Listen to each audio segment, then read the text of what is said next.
All right, I'm going to tell you a story. This is the story of the lion and the goat. Does anybody know the story of the lion and the goat? All right, this is an ancient Vedic story. So, once upon a time, there was a hunter roaming through the jungles, and he saw a lion and he shot the lion. But he didn't know that there was a little baby cub hiding in the bushes. And he dragged the lion away, but this baby cub was defenseless and helpless. And along comes a herd of goats. They call it a group of goats called a herd? I don't even know. I'm sure there's a word for it. Along comes a herd of goats, and they find this lion, and they don't want to leave it defenseless and to die, so they take it in and make it one of its own. And they raise it as a goat. And this little lion learned to eat what the goats ate, learned to speak like the goats speak, learned to think like the goats think. It believed it was a goat. It had no idea it was a lion, because it lived its whole life this way. And then one day they were all out grazing in the field, and all of a sudden, a huge lion came upon the top of a hill and roared, and all of the goats ran, terrified.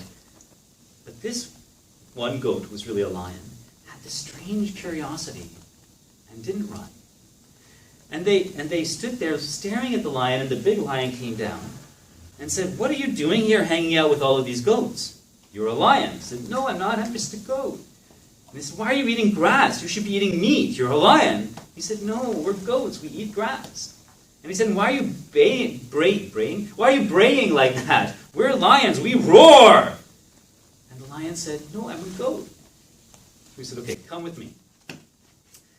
And the big lion took the cub, wasn't really a cub anymore, took the cub to a pond, a still pond. And they both looked at the surface of the pond so they could see their reflections. And the big lion said, "Look at my face and look at the reflection and see that they're the same." He said, "Now look at your face."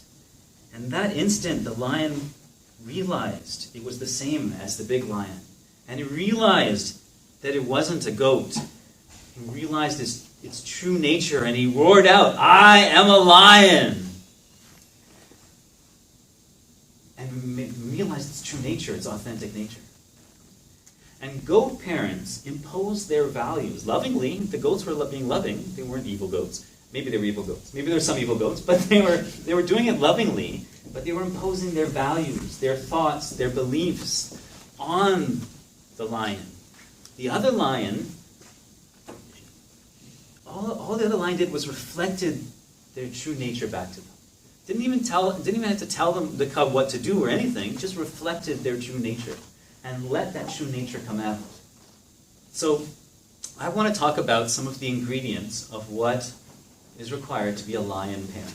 I have 1, 2, 3, 4, 5 points. There's actually a lot more than 5, but I picked my top 5 for this talk. There's 5 points, and these are like ways of interacting with your children and yourself and your environment, and really in every situation that you're in. But specifically, we're tailoring it to kids because that's what we're talking about. How to be a lion parent. So the first one is to have faith. And by that I mean faith in the goodness and the potential and the wisdom of your children. So often, parents feel like they have to constantly be adjusting and correcting and controlling their kids because they don't believe that their kids have wisdom and beauty and goodness naturally in them. It's like I posted another anti-spanking thing recently, and some guy came on and said, "If my parents hadn't spanked me, I would have ended up in jail by now." And I said, "You're trying to tell me that you think as a child you were so inherently bad and evil and worthless that you had to have all of that beaten out of you or you would have ended up in jail? Is that what you believe about yourself?" And of course it is what he believed about himself because he was spanked. Because his natural goodness wasn't fostered, it was always depressed. So if we can look at our kids, even when they're misbehaving, even when they're disrespectful and rude, because kids are just like that as they're growing up, if we can see the light in them instead of the surface, because all that behavior is communication. They're communicating their needs and their feelings and their struggles and the obstacles that they're facing and the learning that they're doing. They're expressing these things to us in those behaviors. So if we can see what's behind it and believe in their goodness and believe in their ability, I always say trust your kids' process and path and wisdom. Can you trust their process, their path, and their wisdom? So the first is that, having the faith in them. Now, why it's hard to do, because so many of us didn't get that kind of unconditional faith in who we are when we were kids, so we don't really know what it feels like. I don't know what it feels like. I have to make it up to do that for her. And to do that for her, I have to turn it around. All of these, I have to turn them around and do it for myself. Because if I'm not actively doing it for myself and practicing it for myself, I can't effectively do it for her and get better at it all the time. Second is empathy, and someone out here said empathy when we were talking about the skills of being a positive, successful person. And empathy is being able to step outside of your own reality and feel what the other person is feeling in that moment. And kids live a lot of the time, live in a very different universe from adults. And so for us to be able to step outside of our adult world and see reality from a child's point of view. For example, one example that I always give is when Zayn left One Direction, yes? 13-year-old girls across the continent were depressed and crying and could hardly go to school because it was such a devastating blow to their reality. And most people, most adults, I should say, they minimize that. They think it's ridiculous, it's stupid. Why would you get so upset about something like that?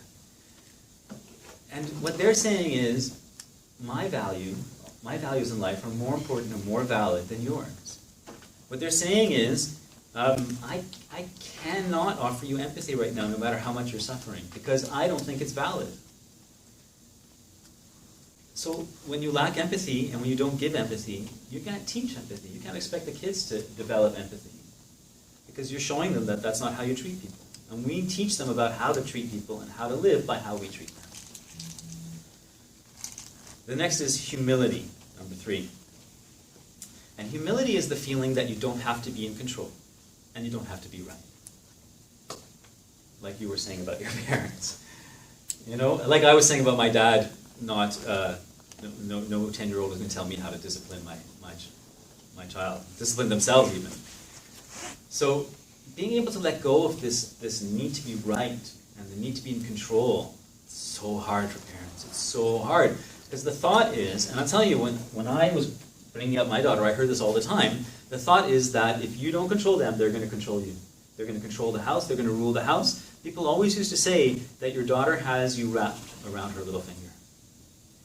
And I said, no, man, that implies she's manipulating me. The real truth is that I'm offering myself to her. It's totally different. It was conscious, it was collaborative, it was together. And humility is this ability to say, if we're really together, I don't have to be in control and I don't have to be right. And most of the time I'm not, so it helps. And that's humility. Number 4 is self-healing. And self-healing is, we have trauma inside of us, every one of us, because we're human and we live in the world. Every one of us has some kind of trauma. Some of it is much worse, some of it is not as bad, but all of us have trauma. All of us have some kind of inner wounding from our past, from our experiences. A lot of it is in the first 10 years of our lives. And if we want to be able to not pass those wounds on to the next generation, if we want to be able to like I said, break the cycle, then we have to work on our own healing. And the time to work on it, honestly, is years before you have a kid. Because when you have a kid, and then you suddenly realize, oh crap, I'm dumping all of my stuff on my kids. I better start healing. But then you have to change diapers and all that stuff. Life is so busy, it's hard. So if you start early, if you start early into working on your own self-healing, first, there's 2 great things that happen. One, the more we heal ourselves, the more our own lives open up, the more joy we can experience in life, the more confidence we have. It's hard work, which is why a lot of people don't engage in it, because it's hard to face our own pain. it's hard to face our own struggle. It's hard to face our own externally imposed limitations and then take them back because life can really beat us down sometimes. And it's worth doing. It's worth doing for yourself, and it's worth doing for your kids. So self-healing is the fourth, and the fifth is to have a growth mindset, which is in opposition to a fixed mindset. So has anybody heard of those terms before? Growth mindset, fixed mindset? Yeah, so the idea behind it is that a fixed mindset means you have a certain level of ability in things. You are born a certain way, and this is all you can do. So you hear people say all the time, "Oh, I can't draw," or "I'm not coordinated," or "I can't throw," or "I can't dance," or "I can't write," or "I'm no good at math." You hear all these things. And you're saying, "I am this." It's fixed. But a growth mindset basically puts the word "yet" at the end of those sentences. I'm no good at math yet. But my mind is not made of hard stone. It's elastic, and it can grow, and it can change, and we can create new connections, and we can learn. And when we have a growth mindset, it means that we're open to learning, and we believe in our own potential to learn. Even if it seems like something there's no way you can do. If we have that growth mindset, we can allow ourselves to do that. And it's so necessary, because if you're changing from an old, established parenting method that's thousands of years old and deeply integrated into our society, I mean, just walk out the door onto the street and tell some parent, "Don't punish your child," and see how they react. So if we do that, if we want to change so deeply that we bring up this whole new generation in a place of freedom and love and acceptance and confidence and power, we have to be able to allow ourselves to have that growth mindset, be able to change and open ourselves to this. Does that make sense?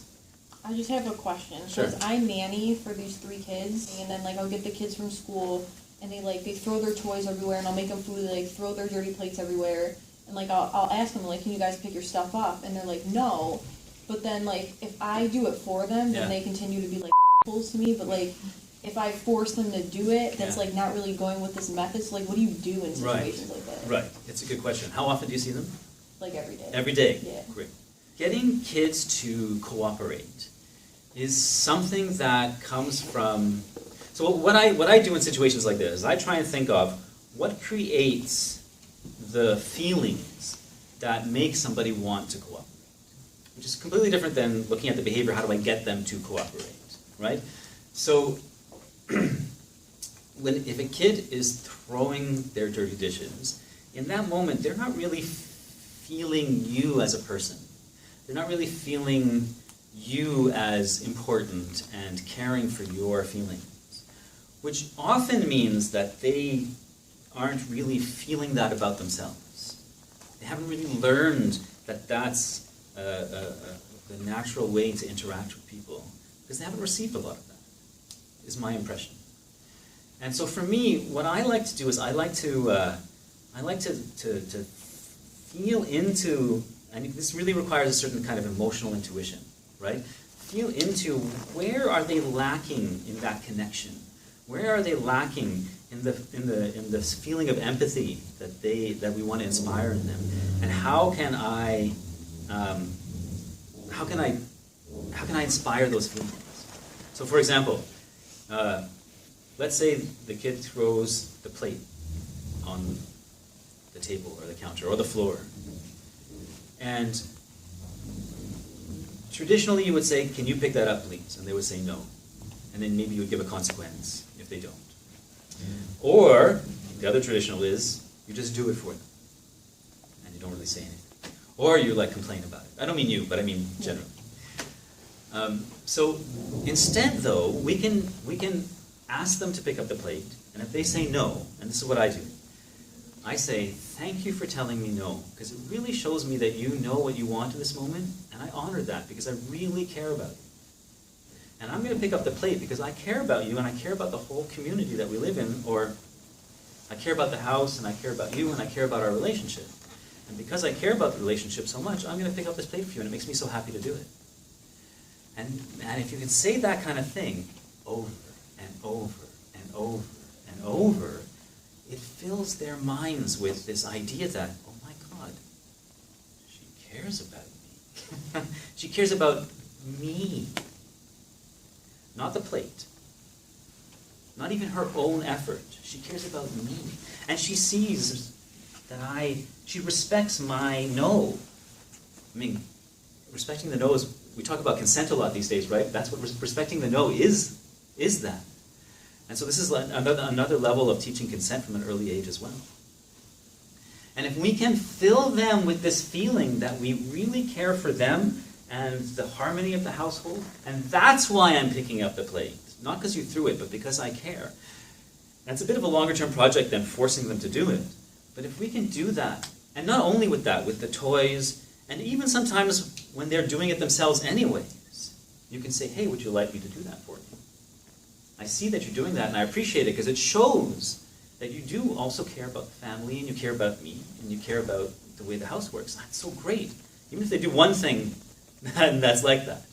So for me, I acknowledge. What I do is I try and look for what is the beautiful thing inside something that normally would think of as bad. So if a kid throws the plate, and you ask them to pick it up and they say no, the beautiful thing is that they're honoring themselves, that they know that they don't want to do it, and they're honoring that. And if I celebrate that rather than the defiance, then the defiance is not the point anymore. The defiance ceases to be even part of our dynamic. What becomes the dynamic? Celebrating their self-knowledge, celebrating their honoring themselves. And they start to think that about themselves. Oh, I wasn't being defiant, I was honoring myself. And even as young as 2 and 3-year-olds, they get this. So I'm at this conflict resolution workshop, and I'm working with these kids. And these kids are not listening to me at all. They're running around and everything. They're really boisterous, and they're jumping on the chairs and the tables. And then I had on my phone, my phone's over there. I had on my phone. I make a lot of memes, a lot of my own spiritual, my own inspirational sayings, because I write a lot. And the inspirational saying I had on my phone that day was, you do not have to change anything about yourself to be worthy of infinite love. And I went around to these kids who weren't listening to anything. They weren't interested in my conflict resolution workshop at all. Even though I make it a lot of fun. They were interested in the fun, but not the... But I went to them and I just held my phone up like that, and I had them read it. And every single one of these kids went from this like this.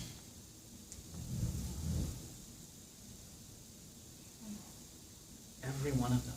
I was shocked, honestly. I didn't expect that reaction.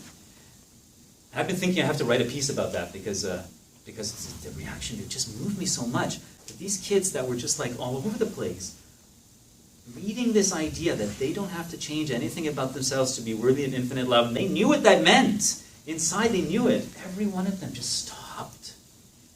So young kids get these deep ideas. We often think they don't. They're only 2, they're only 3, they're only 7. They don't understand something so deep, but they do. They do. Why? Because when we come out of the womb, we come out knowing that unconditional love is our true nature. And everything piled on top of it is an error. All the pain is an error. But we're meant to treat each other with this level of care and respect. So if you go in that route, completely change the way that you relate to those situations, it will completely change the way they relate to those situations. And you'll see a change will happen. Now the problem is their parents are going to come home, and so you're possibly battling some authoritarian relationship there. But still, if they start to see you as somebody who's really on their side, rather than somebody that they have to protect themselves against, the whole nature of the way they interact with you will change.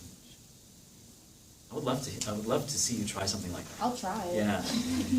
And the thing is, you can't try for a week. You got to try for at least a month or 2. Okay. Yeah, because it's got to sink in. Why? Imagine you're with somebody who, well, you don't want you to imagine this, but let's say somebody is with somebody who is always mean to them and always yelling at them and always trying to control them, and suddenly they're nice. Are you going to trust that? No, right? It's weird, right?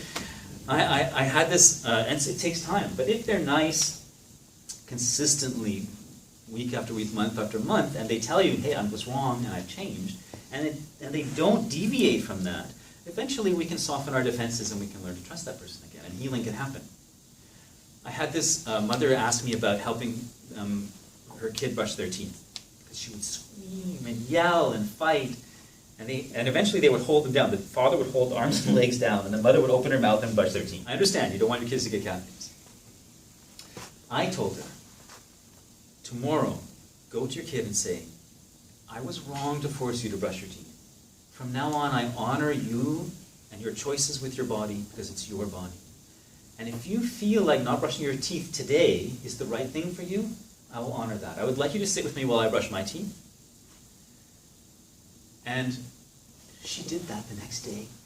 And her daughter broke down in tears because she was so used to being controlled. And she cried. And she was like, no, I don't believe you. And the next day she cried, and the next day she cried. But on the fourth day, she just accepted it, and she sat. And by the end of the first week, she was playing with the toothbrushes. Because I told her, let her play with the toothbrushes. I said, tell her that you want her to put the toothpaste on the toothbrush, but you don't want her to brush her teeth. She doesn't have to brush. You just want her to put the toothpaste on the toothbrush, and she could draw pictures with the toothpaste and play with it. And by the 2 weeks went on like this, every single day. And by the end of it, they were laughing and joking, and toothbrushing time, even though she wasn't brushing her teeth, became this moment of connection for the two of them, this moment of joy for the two of them, singing songs and so much happiness. 2 weeks went by, and the kid says to her, Mommy, would you brush my teeth for me today? And it's never been a problem since. And I get that all the time. When parents, but you have to commit, right? 2 weeks. And I actually told her 2 months. But it only took 2 weeks. Because I wanted to tell her 2 months so that she would relax into it. Because if you're always wondering, is today the day she's going to brush my teeth? Is the day the day she's going to brush her teeth? Then you can't really relax into developing this trusting, deeper, more accepting relationship. Good question. And on the other side of it, all of the programs from your own past and the way society thinks, that's all going to come bumping up, and you're going to be like, argh. So you're going to have to that's why self-healing is up there, and empathy, and humility. All these things are all about how you relate to your own feelings and your own experience. Yeah? So just like any philosophy, you have to implement it in a way that's appropriate for the kid. I always say that, some people say, every kid is different, this may not work for every kid. I don't believe that. I believe it works for every kid, but it has to be implemented differently for different kids. That's the thing. So consequences never work, in my opinion. They're always damaging, always, without exception. But how we work without consequences can change from child to child. Some kids need more conversation, some kids need more structure, some kids need more guidance, some kids need more movement, depending on what their personality is like. And we can, if we're creative and we're persistent, we can always find a way around having to use consequences, having to use punishment.